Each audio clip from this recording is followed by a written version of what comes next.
मासात ही वठ त जीअं मां ॿीहर भॼंदो अचां तूं मूंखे ॾिसी खिली वॾा वॾा टहकरी अची वठ। पर काॾे थो वञी मासात? मासात ही वठ न त जीअं ॿीहर मां अचां ऐं तूं खिली त हिन मल्हार जी हयाती वधी वई। तूं अखियुनि जे अॻियां आहीं न, इन खां वधीक राबेल खे ॿी कहिड़ी ख़ुशी आहे मासात? पर हे छा आहे मासात?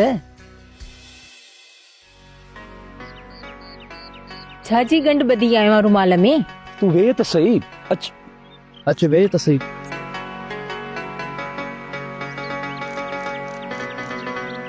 राबेल तोखे बुख लगी हूंदी न, उन जे करे मां तुंहिंजे लाइ शइ वठी आयो।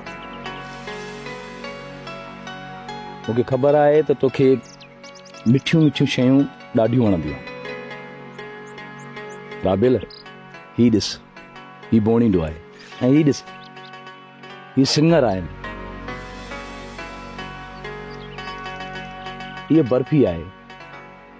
मूंखे ख़बर आहे त नंढपिण खां वठी तोखे ही सभु शयूं वणंदियूं आहिनि, हिन जे करे मां पंहिंजे महबूब जे लाइ वठी आयो आहियां। एतिरी शइ? मल्हार एतिरी शइ छो आंदी अथई? ऐं ॿी ॻाल्हि त मूंखे बुख कान लॻी आहे। मिठा माण्हू मुंहिंजी कोन सरी, इन जे करे मां तुंहिंजे लाइ ही खोड़ शयूं वठी आयो आहियां। ही शयूं तूं खाईंदीअ न मासात त मूंखे कसम सां ॾाढी ख़ुशी थींदी। मासात जे हथ जो ज़हर बि मुर्की पी वेंदी हीअ राबेल। बाक़ी हीअ त वरी बि मिठी शइ आहे, मां त रोज़ खाईंदसि, पर तूं बि खा न। मासात अचे ही खा, ये बर्फी सफ़ा तो जहिड़ी मिठी अथई, अचे। हाँ, ऐं हे तूं खा मल्हार, तूं बि ॾाढो मिठो आहीं। पर पोइ बि मासात हीअ तोखां तमामु घटि मिठी आहे, ऐं तुंहिंजो मिठाण हिन खां ऐं माखी खां बि वधीक आहे। मट त तुंहिंजो बि दुनिया जी का बि मिठाण नाहे मासात। तोखे पंहिंजे हथनि सां ॾिनमि त जीअं मुंहिंजो महबूब साईं खाए। बाक़ी तूं त